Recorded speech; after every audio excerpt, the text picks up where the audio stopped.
Certaines femmes ont du mal à se débrouiller seules. Alors elles vivent au crochet des hommes sur lesquels elles ont jeté leur dévolu. Ou elles les tuent. Une jeune mariée veut vivre dans le luxe, mais sans son mari. Elle a agi par cupidité pour recevoir une indemnisation des assurances. Une superbe blonde se sert de ses talents de séduction pour monter ses amants les uns contre les autres. Elle a toujours su manipuler les hommes. Et si elle voulait leur mort, elle l'obtenait. Et une épouse infidèle commandite le meurtre de son mari. Les enquêteurs ont trouvé des messages. Et c'est à partir de là qu'ils ont fait le lien entre ces trois individus. Ces femmes fatales ont organisé des meurtres de sang-froid. Elles ont réussi à tuer sans se salir les mains.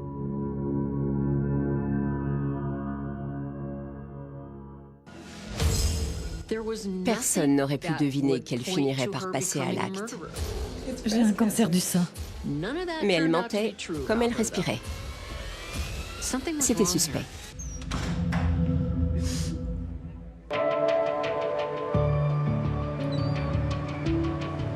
Cleveland, dans l'Ohio.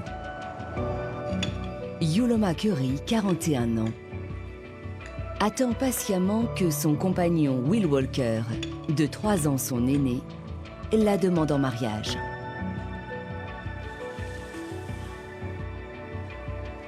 Ça fait 8 ans. William Walker était pompier. Il était très respecté dans son entourage. Il avait aussi été marié puis divorcé, il avait 2 enfants et ils sont tombés amoureux. C'est très joli. Mais ses espoirs semblent vains. Il te plaît vraiment? Yuloma a commencé à se faire une raison. La bague tant convoitée n'arriverait sans doute jamais. Hé, regarde ce que j'ai eu. Il n'y a pas de mariage en vue. Mais Will répond à tous les autres besoins de Yuloma et de sa fille de 16 ans. Waouh! Il est magnifique. Comme ta mère. Il leur a même ouvert sa porte. Quand Will et Yuloma se sont mis ensemble, toute la famille a emménagé chez lui. Will travaillait très dur. Il essayait de gagner le plus d'argent possible pour offrir à sa famille une vie meilleure. Soyez sages, les enfants. Évidemment. Le pompier tolère même le petit ami de 19 ans de sa belle-fille, Chad Padgett. Chad était un petit dealer de hashish. Je le sens pas, ce garçon. Mais c'est le père de son enfant. Ils ne se supportaient pas. Ça n'empêche. Mais Will a quand même accepté d'accueillir Chad chez eux. Will était un bon parti et Yuloma avait de la chance d'être avec lui. Mais ça ne lui suffit pas. Elle est insatisfaite et ne veut plus attendre. Chérie, Yuloma était à bout de patience, alors elle a imaginé un plan. Elle allait le pousser à l'épouser. Mais comment? qu'a dit le médecin? J'ai un cancer du sein. Non pas en tombant enceinte, mais en inventant un cancer du sein métastatique. Yuloma lui fait croire qu'elle est très malade. Ça va aller, ça se soigne très bien aujourd'hui. Tu vas te battre. Je n'en ai pas les moyens. Elle a dit à Will que son assurance ne prenait pas en charge le type de traitement dont elle aurait besoin. On te passera sur la mienne. Mais on n'est pas mariés. Eh bien, ça peut s'arranger. Veux-tu m'épouser? Ça veut dire oui? Évidemment, Will l'a demandé en mariage. Comme ça, elle pourrait bénéficier de sa couverture santé. En 2013, après 8 ans d'attente, Madame Walker est enfin parvenue à ses fins. À la même époque, Will a été promu lieutenant. Il a eu une augmentation de salaire importante. Ils ont mis de côté assez d'argent pour verser des arts pour une maison à Madison dans l'Ohio. Ils possèdent une nouvelle maison et sont officiellement mariés. La première étape du plan machiavélique de Yuloma s'est déroulée à merveille. Yuloma était très dépensière. Elle accordait beaucoup d'importance à son apparence. Elle était toujours bien coiffée et portait de beaux vêtements. Une fausse maladie est l'excuse parfaite. Coucou, Pour dépenser sans compter. tu comptes ouvrir une boutique? Non, je me suis acheté quelques vêtements pour me remonter le moral. Et son mari aimant C'est très beau. fait en sorte qu'elle ne manque de rien, en cumulant 4 emplois. Je ne fais que passer. Je dois me changer. Tu travailles ce soir? Pas le choix. Will était un homme honnête et intègre. C'était vraiment quelqu'un de bien. Mais même le travail acharné a ses limites. Ses économies s'envolent. Ses revenus n'étaient pas suffisants pour mener le train de vie dont elle rêvait. Yuloma ne sait peut-être pas tenir un budget, mais c'est une excellente menteuse. Elle utilisait le nom et le numéro de sécurité sociale de William pour obtenir des cartes de crédit et des prêts bancaires. Elle avait pris plusieurs cartes de crédit au nom de son mari, sans qu'il le sache. Il travaillait comme un forçat et n'était au courant de rien. Mais quand on bâtit une histoire sur un tissu de mensonges, le château de cartes finit un jour par s'effondrer. Cette femme a accumulé des dizaines de milliers de dollars de dettes sur les cartes de crédit au nom de son mari. Elle ne pouvait plus payer les factures. Elle avait de gros ennuis. Maman, ça va? Elle a senti le piège se refermer sur elle. William allait finir par découvrir ses secrets. J'ai besoin de ton aide. La solution qu'elle a trouvée pour régler son problème a été de recruter sa fille adolescente Chad, et son petit ami, le dealer de seconde zone. Il est temps de passer à la 2e étape du plan. maman a besoin de notre aide. Il se passe quoi? C'est le jour de paix pour Madame Walker. Tu te souviens de ce qu'on a convenu? William Walker avait contracté une assurance vie et Yuloma pensait en être la bénéficiaire. Il y en avait pour près d'1 million de dollars. On va le faire. Yuloma avait bien compris que William avait plus de valeur mort que vivant. Tu l'attendras avec une arme. Et quand il rentrera, tu tireras. Elle ne s'est pas contentée de comploter pour tuer un homme qui était adorable et attentionné avec elle. Elle en a fait une affaire de famille.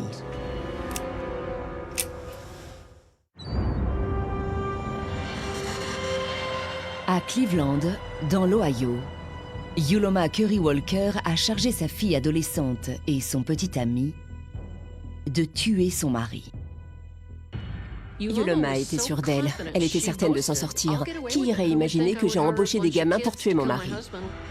Chad Padgett est prêt à rendre service. Mais il ne veut pas se salir les mains.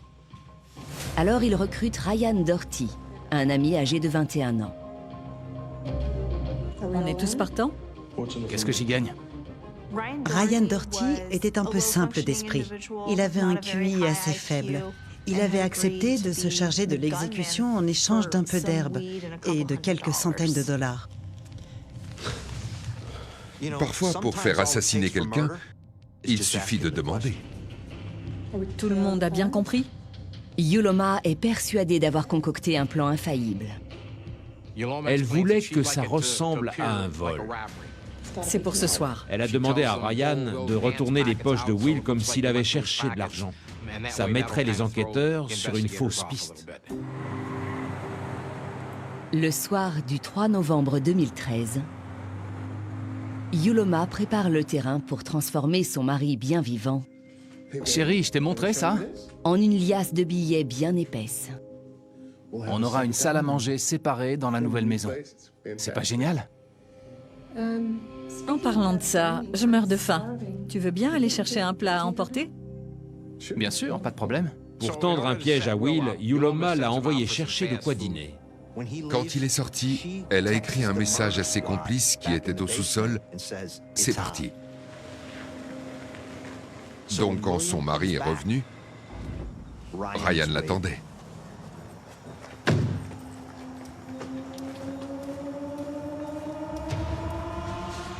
Il a surgi de derrière les poubelles.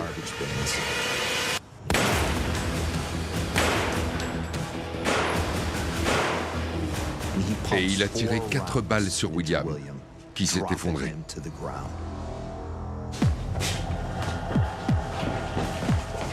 Quand elle a entendu les coups de feu, Yuloma s'est précipitée dans l'allée. Elle a vu son mari allongé par terre en sang. Elle a immédiatement appelé les secours. Elle a joué le rôle de sa vie. C'est mon mari. Il est pompier. S'il vous plaît, on lui a tiré dessus. Mais la performance de Yuloma ne suffit pas à masquer son erreur, la première d'une longue série. Si la personne qu'on aime vient de se faire tirer dessus, on se précipite d'instinct vers elle pour tenter de la réanimer. Mais ce n'est pas du tout ce qu'elle a fait. Alors ça a éveillé les soupçons. Une femme était en pleurs, son mari venait d'être abattu, mais elle n'avait pas de sang sur elle. Je n'arrive pas à y croire. En cas de vol, il arrive que la victime se fasse tirer dessus plusieurs fois. Mais c'est tout de même assez rare. On ne tire pas 4 fois sur quelqu'un juste pour lui voler son portefeuille. C'est suspect. William Walker meurt à l'hôpital plus tard dans la soirée, sans savoir que c'est sa femme qui l'a fait assassiner. Will a tout donné à Yuloma. Et en retour, tout ce qu'il a reçu, c'est plusieurs balles. Son comportement est suspect, mais aucun élément ne permet d'associer Yuloma au meurtre. Elle peut librement entamer sa nouvelle vie de veuve fortunée. Elle a fait ses valises et a emménagé dans la nouvelle maison de Madison dans l'Ohio. Et peu de temps après, elle a reçu une mauvaise nouvelle. Vous allez recevoir environ 20 000 $ de la part des pompiers. D'accord. Et concernant sa retraite? Yuloma a oublié de vérifier un détail très important de son plan. Les papiers de son mari. Elle revient à sa fille. Et l'assurance vie? À sa fille et à son ex-femme. Elle n'a pas reçu 1 centime de l'assurance vie ou de la retraite de Will. Voilà votre copie. Merci. Son mari ne l'avait pas inscrite comme bénéficiaire de ses contrats. L'argent revenait à la première femme de Will et à ses enfants. J'aurais adoré être une petite souris pour assister au moment où Yuloma s'en est rendu compte. Le meurtre de William Walker reste irrésolu pendant 12 mois, jusqu'à ce que la promesse d'une récompense délie les langues. Un informateur se manifeste. Il affirme que Chad Padgett lui a proposé le travail. Tu seras payé. Pourquoi tu veux le tuer? C'est pas moi, c'est la mère de ma copine. Elle veut récupérer... L'informateur a refusé son offre, mais a eu la présence d'esprit d'enregistrer Chad quand il lui a proposé de tuer le mari. On sait tout ce qui s'est passé. La vérité éclate au grand jour. Et on a retrouvé votre ADN sur une douille. C'était Yuloma. Le jeune homme a expliqué que c'est Yuloma qui avait commandité le meurtre. Levez-vous et mettez vos mains dans le dos. Les dominos ont commencé à tomber. La fille a été convoquée et qu'a-t-elle fait? Elle a dénoncé sa propre mère. Ok, on y va. Comme le dit l'adage, et je suis bien d'accord, les voleurs n'ont pas d'honneur. Quelqu'un finit toujours par parler.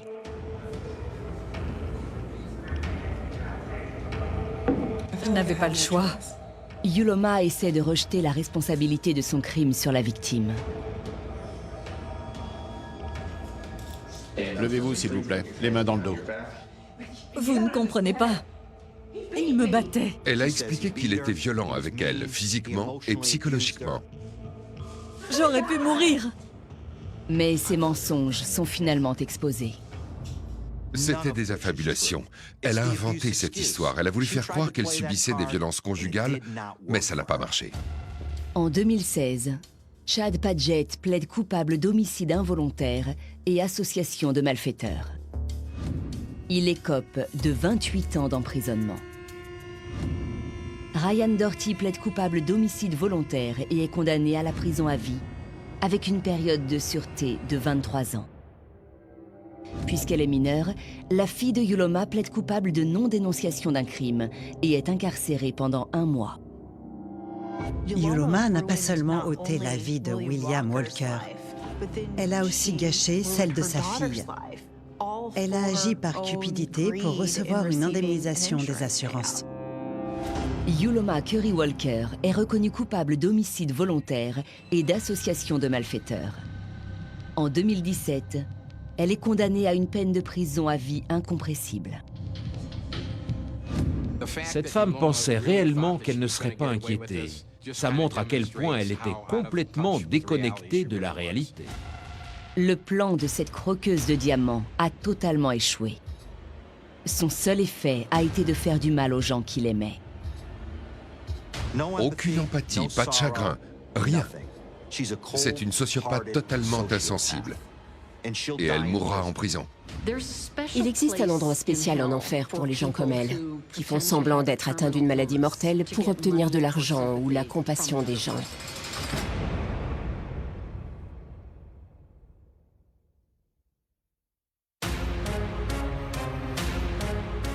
Elle n'était dangereuse que pour la moitié de la population mondiale. Surveille tes arrières. C'est une veuve noire. Nous sommes à Melbourne, en Australie, en 2002. Peu d'hommes sont capables de résister à la beauté de Robin Lindholm, 29 ans, qui travaille au casino. Les hommes tombaient sous son charme très facilement. Elle travaillait dans un milieu très fermé, où elle a commencé à rencontrer de sacrés personnages. T'es magnifique, ma chérie. Cela inclut George Tizis, un trafiquant de drogue de 35 ans. Tu peux, chérie? Merci. George évoluait dans le milieu des gangs. Leur argent provenait de braquage de planques. Ils volaient à la fois la drogue et le cash. Robin veut elle aussi gagner de l'argent facilement. Elle rêve d'élever des chevaux. On fait quelque chose? J'ai un nouveau boulot. Et elle compte mettre à profit ses meilleurs atouts. Ça gagne beaucoup plus. Et donc? Ta copine est maintenant danseuse dans une boîte. Elle savait qu'elle était jolie, alors elle est devenue stripteaseuse. Avec l'accord de son compagnon, Robin amasse une fortune en travaillant comme stripteaseuse. Mais elle préfère dépenser l'argent des autres. Robin avait parfaitement compris que les hommes seraient à ses pieds et prêts à dépenser énormément. Alors elle est passée du striptease à l'univers des escortes de luxe. 10 heures du matin. C'est noté. C'est un de mes clients réguliers? Oui, je me souviens de lui. D'accord. Chérie, je rentrerai tard ce soir. Ne m'attends pas pour dîner. Police, ouvrez! Début 2003, un coup frappé à la porte vient mettre brutalement fin à la grande vie que mène le couple. Ne bougez pas, les mains en l'air! George est arrêté pour possession de drogue. Je vous arrête pour détention et culture d'une substance interdite. Elle gagnait pas mal d'argent. Tout se passait très bien jusqu'à l'arrestation de George. Je t'aime. Appelle mon avocat. Il a été incarcéré pendant 5 mois. La jeune femme ne perd pas de temps à pleurer sur son sort. Elle se remet immédiatement au travail.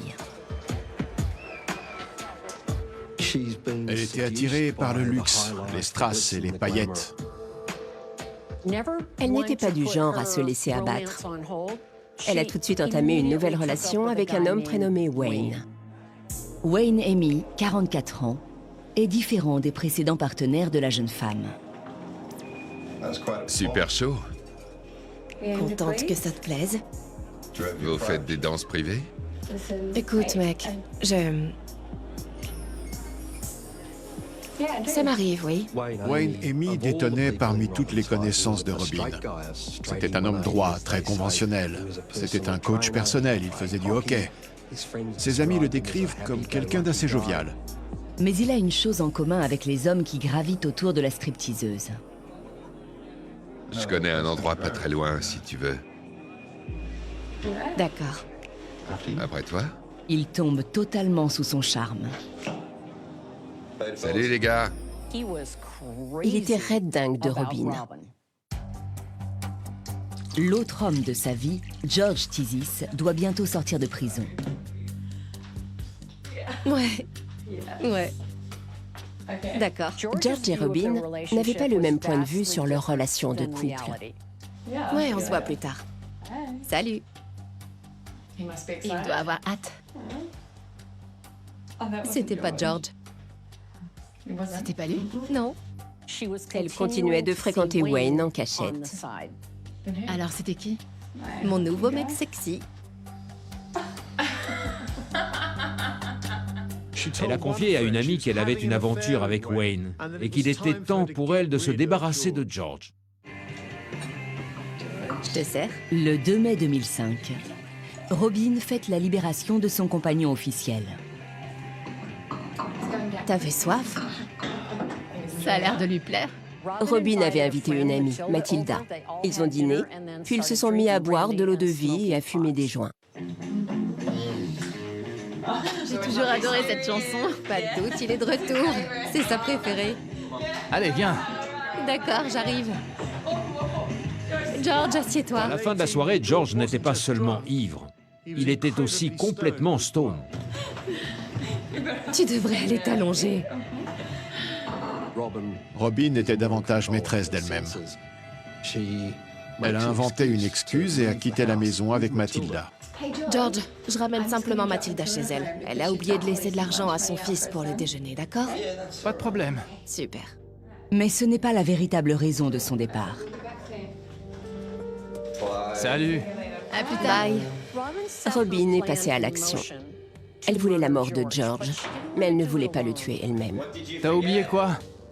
En fait, elle ne voulait même pas s'en occuper du tout.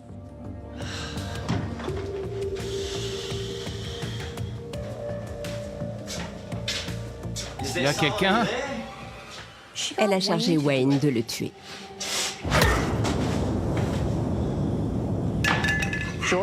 George n'est plus jamais réapparu. Son corps n'a jamais été retrouvé. Désemparée, la famille du disparu cherche à savoir ce qu'il s'est passé. Mais Robin a déjà tourné la page. Elle emménage avec Wayne. Et ils vivent très confortablement. Ils ne se sont pas contentés de prendre la vie de son ex-compagnon. Leur train de vie était financé par la vente des biens de son ex. Robin profite de cette rentrée d'argent providentielle pour réaliser son rêve. Elle a toujours voulu vivre à la campagne et élever des chevaux. Et elle a convaincu Wayne de l'aider à acheter sa ferme. Hé! Dégage de ma propriété! Mais le rêve ne dure pas longtemps. Robin et Wayne prennent rapidement du retard dans le remboursement de leur emprunt. Ça a créé pas mal de tensions entre eux. Le problème, Robin, c'est que ce n'est pas la tienne, mais la nôtre. Ils avaient de gros problèmes d'argent. Nous sommes dans les environs de Melbourne, en Australie, en 2010. Une relation construite sur des mensonges, un meurtre et de faux espoirs est en train de se désagréger. Ils avaient eu beaucoup d'argent et vécu dans un appartement grandiose. Et tout à coup, ils étaient criblés de dettes qu'ils ne pouvaient pas rembourser. C'est tout ce qu'il me reste. Laisse-moi vivre mon rêve. C'est le tribunal qui en décidera. Wayne avait demandé des conseils concernant la gestion de la ferme. Et on lui avait recommandé de la vendre. Il veut récupérer sa part d'argent de la propriété. Si tu me rends la vie impossible, tu vas le regretter. Robin était furieuse parce que c'était le seul bien qu'elle possédait. Elle y avait investi tout son argent. Surveille tes arrières. La jeune femme n'a pas l'intention de laisser un tribunal sceller son destin. Elle se remet à faire ce qu'elle sait faire de mieux, séduire des hommes moyennant finance. Elle menait une vie extraordinaire. Et tous ces hommes semblaient être prêts à tout pour la rendre heureuse. Je ne te demande qu'une seule chose. Et ensuite, tu seras ma femme. Pour l'éternité. Je te le promets. Sa dernière conquête s'appelle Thorsten Traber. Il a 43 ans. Comme ses précédents amants, il est prêt à faire tout ce que Robin lui demande. Elle a présenté à Thorsten l'un de ses amis, John Ryan. Elle leur a dit qu'elle voulait se débarrasser de Wayne et ils étaient très contents de lui rendre ce service. Le 10 décembre 2013, elle règle tous ses problèmes en même temps, sans lever le petit doigt. Robin a donné à ses 2 complices une clé du garage de l'immeuble de Wayne. Quand il est entré, ils lui sont tombés dessus. C'était une agression très violente avec une batte de baseball. Ils se sont même servis d'un taser. Mais il était toujours en vie. Ils l'ont chargé dans la voiture. Vous n'êtes pas obligé de lui obéir. Elle est folle. Ne l'écoutez pas. Non, Tout se passe bien? je ferai ce que vous voulez. Ouais. Ils ont décidé d'achever Wayne en dehors de Melbourne. Pendant qu'ils conduisaient, ils ont entendu leur victime faire du bruit dans le coffre. Alors ils se sont arrêtés S'il vous plaît. et ils l'ont poignardé à 4 reprises.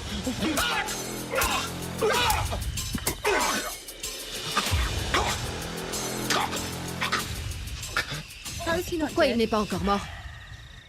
Serre-toi de la corde. Ensuite, ils l'ont étranglé jusqu'à ce qu'il rende son dernier souffle.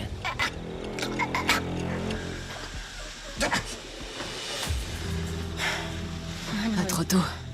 Son cadavre présentait tellement de blessures que le médecin légiste a été incapable de déterminer la cause précise de sa mort.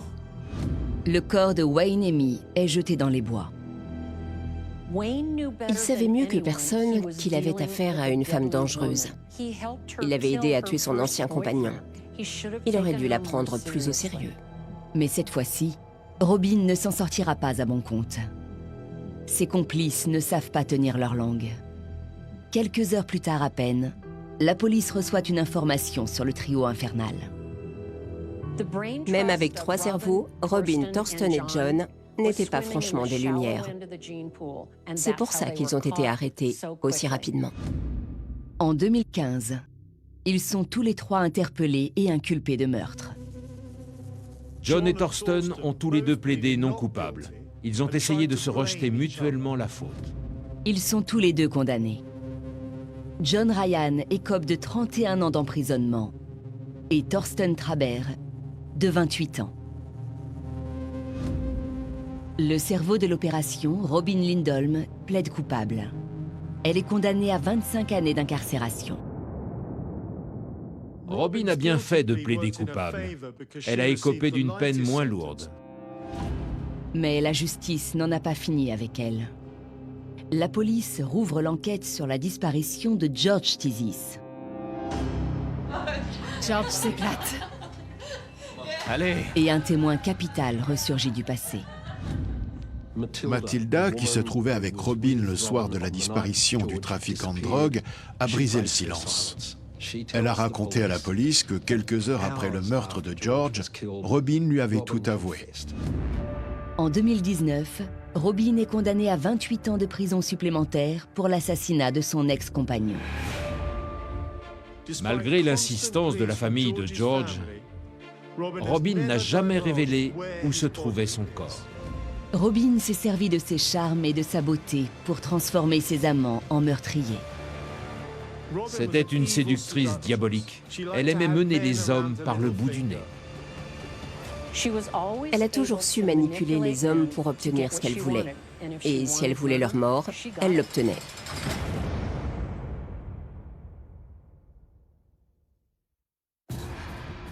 Certaines femmes se fichent pas mal des gens. Tout ce qui les intéresse, c'est l'argent. On pourrait être ensemble. Et de préférence, quand il est dans leur poche. C'est tout. Nous sommes à McKinney, au Texas, en 2014.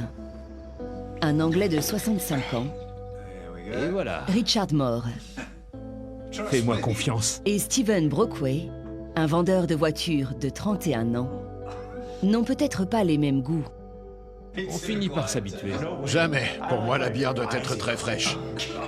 Mais ils sont bons amis. Il dînait régulièrement chez Richard. Ils se voyaient assez souvent, ils buvaient des verres. Santé.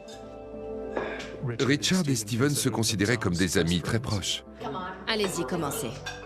D'accord. Chansa Morn, la femme de Richard, a 33 ans. Elle a pris l'habitude de cuisiner pour trois. Chansa Morn appelait Richard et Steven les deux garçons à chaque fois qu'ils passaient du temps ensemble.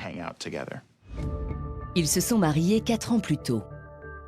Richard fait de son mieux pour que Chansa Morn, qui est originaire de Thaïlande, soit heureuse au Texas. Il cédait à tous ses caprices. Il lui a offert une vie confortable et ainsi qu'à ses 2 filles. Il voulait vraiment que cette relation fonctionne et qu'ils aient une belle vie.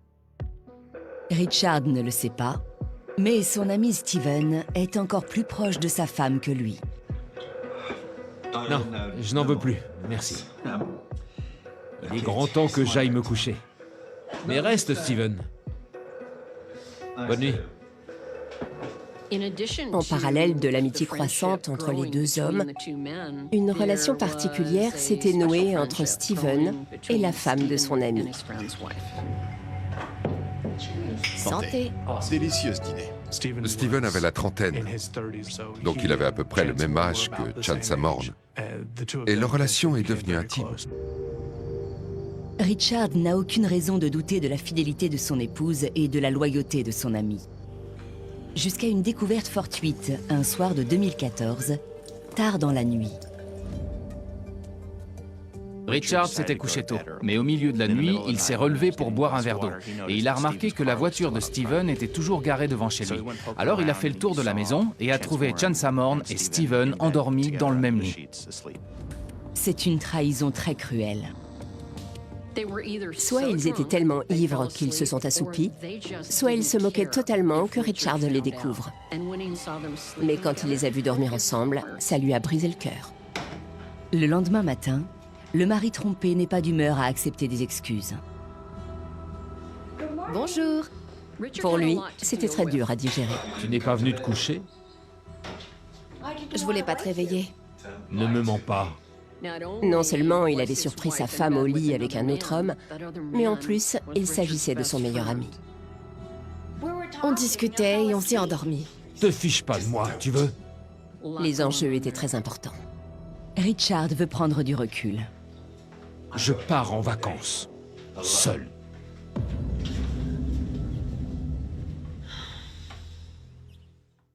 Il passe plusieurs semaines à Bangkok à réfléchir à différents scénarios. Quand il rentre chez lui, l'accueil est glacial. Il est relégué à la chambre d'amis. Chansa Morn trouvait sa relation avec Richard très frustrante. Étonnamment, la jeune femme infidèle retourne la situation. Elle accuse désormais son mari de l'avoir trompée. Chansa Morn soupçonnait son mari d'avoir une maîtresse, mais il n'y a aucune preuve de son infidélité. Début 2015, sa jalousie se transforme en rage. Richard était allongé sur son lit, il regardait un film. Et sa colère la pousse à tirer des conclusions hâtives et irrationnelles. Chansa Morn est allé le voir et l'a accusé d'avoir eu une conversation avec une autre femme. À qui tu parles? Personne, je regarde un film. Ils se sont disputés et Chansa Morn a mordu Richard au bras. Tu es complètement folle. Ça ne va pas ou quoi? La morsure est un acte primitif et barbare, surtout quand elle est perpétrée par un adulte. Dans une relation, quand l'une des 2 personnes mord l'autre violemment, on atteint un point de rupture. Fais tes valises, prends le volant et va-t'en. Chansa Morn sait que maintenant, son mariage ne peut plus être sauvé. Mais pour assurer son avenir, il vaut mieux pour elle qu'elle soit veuve plutôt que divorcée. La jeune femme pensait qu'elle allait toucher l'indemnisation de l'assurance vie de Richard d'un montant d'1 million de dollars. Si j'étais en Thaïlande, je le ferais supprimer. Chansa Morn a évoqué la possibilité de faire tuer Richard. On pourrait être ensemble. Son amant, Steven, est d'accord pour l'aider à se débarrasser de son meilleur ami. Les gens se font tuer partout dans le monde. Steven ne s'est pas fait prier. Les gens se font tuer, c'est la vie, on le fait. Je connais peut-être quelqu'un. Mais ils ne veulent pas se salir les mains. Steven a contacté Ronald Rosser, un dealer de marijuana qu'il connaissait et qui vivait dans l'est du Texas. Ronald Rosser avait une vie un peu chaotique. Il avait été condamné pour conduite en état d'ivresse. Une fois, il avait même percuté un piquet de clôture et avait perdu un œil dans l'accident. Bonjour, Steven. Steven propose 10 000 $ à Ronald pour s'occuper de cette affaire. C'est un contrat risqué, mais bien payé. L'homme accepte. Quand Steven a décidé d'embaucher Ron pour tuer Richard, il ne s'est pas adressé au plus efficace des tueurs à gages. Le 27 février 2015 est une journée comme une autre pour Richard. C'est un homme qui a ses habitudes. Il suit toujours la même routine. Toute sa vie était parfaitement réglée. Il buvait son thé chaque matin à la même heure. Ensuite, il faisait quelques tâches ménagères, puis il prenait une douche en milieu de matinée. Son quotidien était réglé comme du papier à musique. Cela en fait une cible facile pour qui voudrait s'en prendre à lui. Dehors, une tempête de neige aussi exceptionnelle que violente s'abat sur la région. C'est justement le moment que choisit Chansa Morn pour sortir faire des courses. Elle a quitté la maison et s'est rendue dans un magasin pour se procurer un ticket de caisse. Elle va se forger un alibi. En même temps, elle fait en sorte que le tueur qu'elle a engagé ait le champ libre dans la maison. Elle reste en contact étroit avec son complice, Steven. Steven et Chansa Morn s'envoyaient des messages. Ils voulaient s'assurer qu'elle était bien sortie pour que Rosser puisse s'introduire sans problème. Ronald savait exactement où aller parce que la vie de Richard était millimétrée. Il s'est dirigé vers la chambre principale. L'homme n'a aucune idée du danger qui le menace juste derrière la porte. Il a pointé son fusil vers lui et il lui a tiré une première balle dans l'avant-bras. Ensuite, il a ciblé le visage. Il a tiré 7 ou 8 balles supplémentaires, uniquement dans la tête. Ronald ne devait pas être très sûr de lui. C'est totalement inutile de tirer plus d'une balle dans la tête de quelqu'un pour le tuer. C'est pourtant ce qu'il a fait. Le paiement de Ronald a été organisé à l'avance. Il y avait environ 10 000 $ dans ce coffre. Ils étaient destinés à payer le tueur à gages. Plus tard dans l'après-midi, Chansa Morn rentre chez elle pour jouer la veuve éplorée.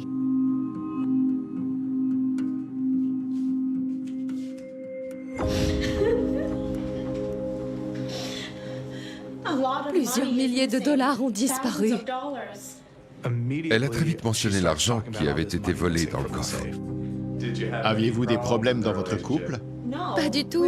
On était très heureux. On aimerait pouvoir jeter un œil à votre téléphone. Pourquoi? Ça pourrait être utile. Mais quand les enquêteurs examinent le téléphone de Chansa Morn, ils découvrent les dizaines de messages échangés entre la veuve et son meilleur ami. Et ces textos racontent une toute autre histoire. Chansa Morn et son amant n'avaient visiblement pas regardé beaucoup de séries policières ou d'émissions de faits divers. Tu vas pouvoir quitter la maison par ce temps? Oui. Sinon, ils n'auraient pas eu cette conversation par message.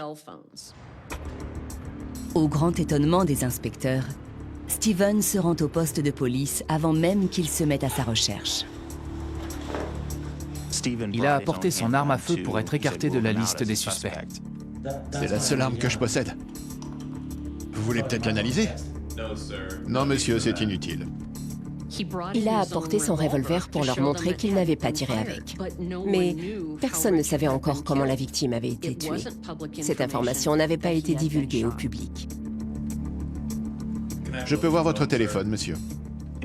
Les enquêteurs ont trouvé des messages envoyés à Ronald le jour du meurtre. C'est à partir de là qu'ils ont fait le lien entre ces trois individus. Ils sont tous les trois accusés de meurtre avec préméditation. Dans l'État du Texas, peu importe si vous êtes la personne qui a appuyé sur la détente ou non, la responsabilité est la même. En 2019, Ronald Rosser est reconnu coupable de meurtre avec préméditation. Il écope d'une peine de prison à vie, sans possibilité de libération conditionnelle. Ronald était un criminel à la petite semaine. Il n'aurait pas pu choisir pire exécutant. Il n'était pas très malin, clairement. Stephen Brockway plaide coupable de meurtre et accepte de témoigner contre Chansa Morne à son procès. Il bénéficie d'une peine réduite de 28 ans de prison. Dès l'arrestation du premier suspect, le château de cartes s'est effondré. Vu le nombre de preuves qui l'accablent, Chansa Morne Pokai plaide coupable de meurtre. Elle est condamnée à 40 ans d'emprisonnement.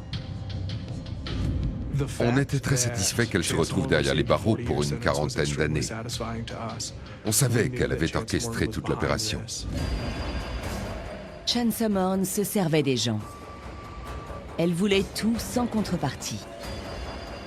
Mais en fin de compte, elle en a eu pour son argent. Cette femme ne cherchait pas du tout l'amour, mais la fortune.